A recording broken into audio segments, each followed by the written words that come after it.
hard sometimes, but Scrim and Ruby have become friends. They rarely nip at each other. And yeah, but anyways guys, why don't we get into these fun facts? I have 100 with me, so I thought we'd just go through them, and while I'm reading through these facts you can have a bit of visual ASMR watching Scrim and Ruby swim around. But yeah, anyways, fun fact number 1. Swordtail fish are named after the long sword extension, if you can see their back fin on their tail. So that's just for males. Only male swordtails grow that famous swordtail shape. The females, fun fact number 3, are usually larger than males.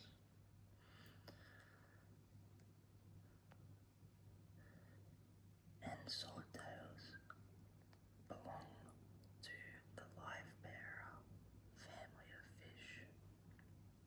Instead of laying eggs, swordtails give birth to live baby fish. Fun fact number 6. A single female can give birth to over 100 fry at once. Just one female. Fun fact number 7. Leading on from that, baby swordtails are called fry.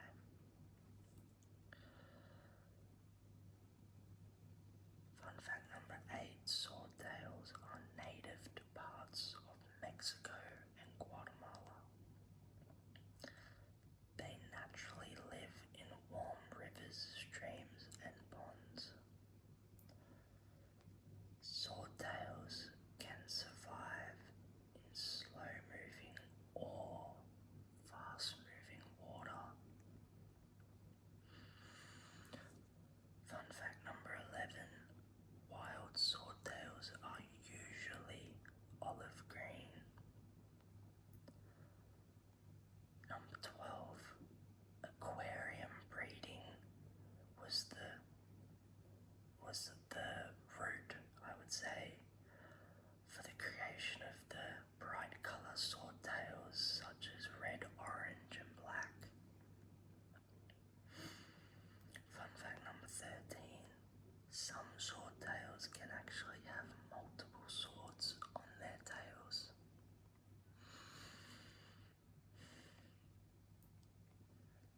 Fun fact number 14 and 15.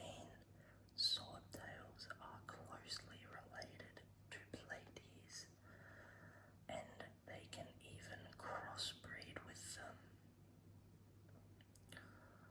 Number 16. As I said earlier, male swordtails often compete with each other for attention from females. So because there aren't any females in the tank,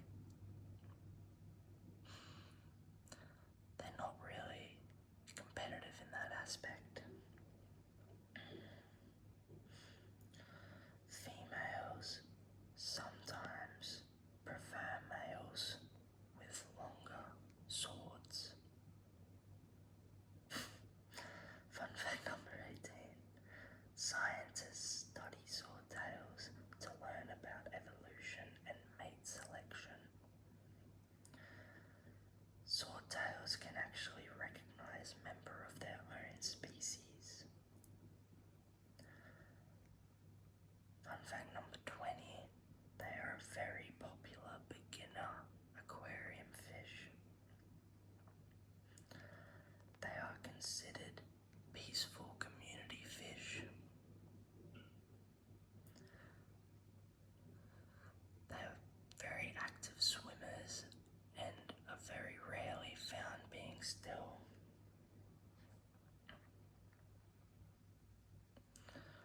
Swordtails enjoy swimming near the middle and top of the tank. Ruby and Scrim are just outliers. They like saying what's up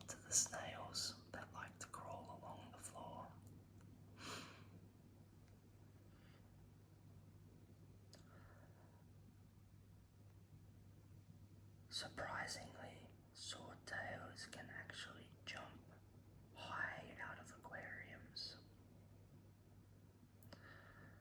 In the wild, swordtails eat insects, algae, and tiny, tiny, tiny crustaceans. 26. They are omnivores, meaning they eat both plants and animals. Fun fact 27. Swordtails help control mosquito larvae in some areas. Their scientific genus name, Cyphophorus, means sword bearer. Fun fact number 29. Male swordtails use body displays to impress females. Some males fake being females to avoid fights with dominant males. Fun fact number 31. Swordtails can change colour slightly depending on mood and stress. Ruby's actually a good example of this at the moment.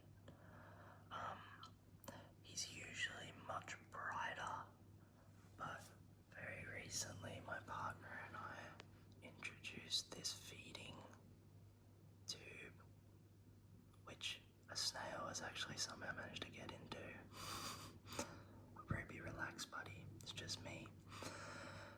But yeah, so I think they're a little bit stressed due to the new addition.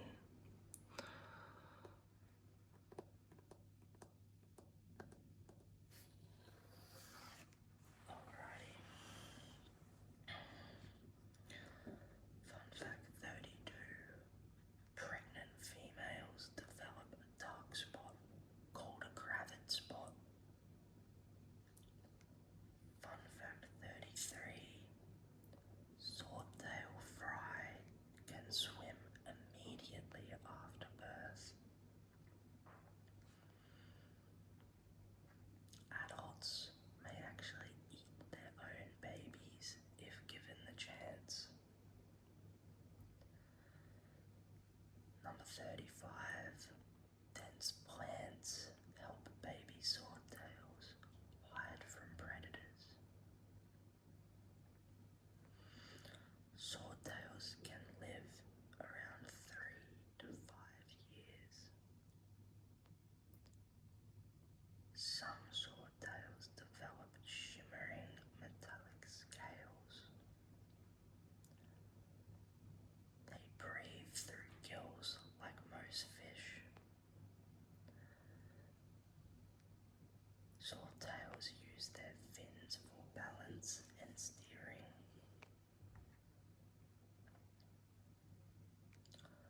Their lateral line helps them to detect vibrations in water. Fun fact 41.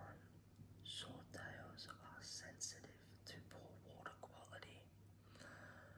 Me and my partner test their water quite frequently,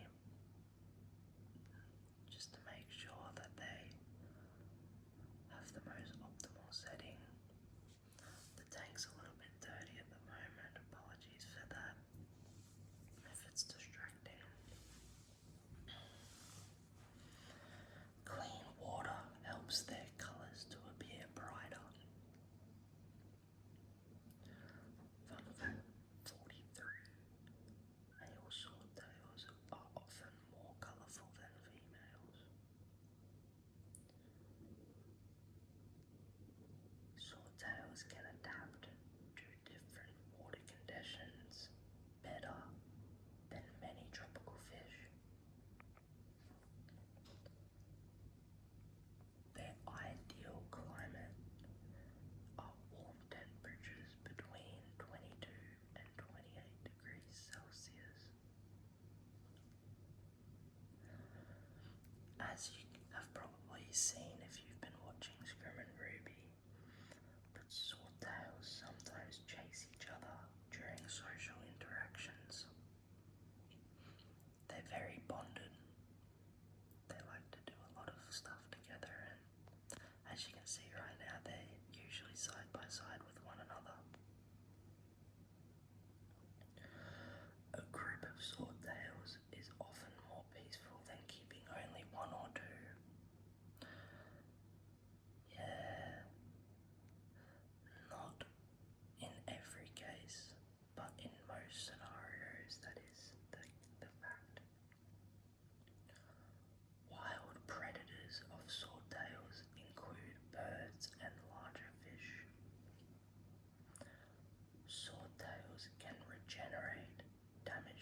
this over time. And at our halfway point, fun fact number 50, some swordtails are bred with wire tail fins for fancy appearances. They are one of the most common tropical fish sold worldwide. They became aquarium favorites in the early 1900s.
obviously, because there is more to grab onto.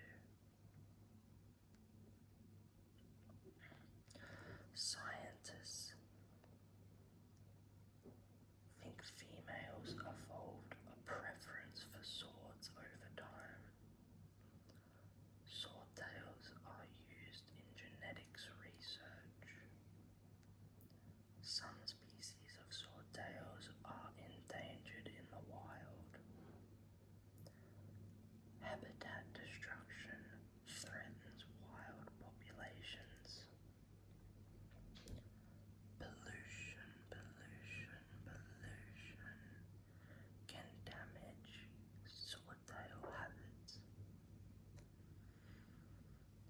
Introduced swordtails sometimes become invasive in non-native countries. They can survive in outdoor ponds in warm climates. Fun fact 81. Swordtails have excellent peripheral vision. They use rapid tail movements to accelerate quickly. Young males develop swords as they mature. The dominant males usually grow longer swords. As stated earlier, they are social and prefer to have company. They aren't good to keep as solo fish. Females can store sperm for months after mating. This means that one mating can produce several batches of fry, or at a maximum 700 baby swordtails. Swordtails can eat algae growing on surfaces. They may nibble soft aquarium plants occasionally, which you can see here and there. Some of the damage to these plants are from our snails. You can see a snail down here in the back corner. I don't know if he's very visible, but they keep the tank clean. We love our snails. Except if they're not managed properly, they breed very quickly, and they can sometimes overrun tanks. I think, yeah, you can see him in the very back corner there, the back right corner. That's probably our biggest fella. He's probably our biggest snail that we have in the tank at the moment. And yeah, we love them, we appreciate them. They help clean, they help. So yeah, if you're planning on getting fish and you want live plants, you want sand, you want, the kind of tank that is harder to maintain and keep clean, then I would highly recommend getting some snails to go along. Back into our facts now. Fun fact number 90. Their scales overlap like tiny armor plates. They have no eyelids. They rely heavily on smell to locate food.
said I was gonna wait to do a face reveal. You can kind of see me in the reflection, but this is John Snow, as named by my partner. He's our beta fish. If you'd like a part 2 to this video where I go through 100 fun facts about Jon Snow, then let me know. Like, comment and subscribe. Drop it down in the comments below and I'll make a part 2 with facts about beta fish. And Jon Snow, he's very beautiful, as you can see, very colourful. We've got a dual tank here and we're currently scouting for a friend to go on the other side. Obviously, we don't want to stress him out. So, and betta fish, they're very competitive. They are fighting fish, so you gotta be cautious. But yeah, drop down in the comments, guys, if you'd like a part 2 to this video, and I'll make one with 100 fun facts about betta fish. I hope you've enjoyed this video.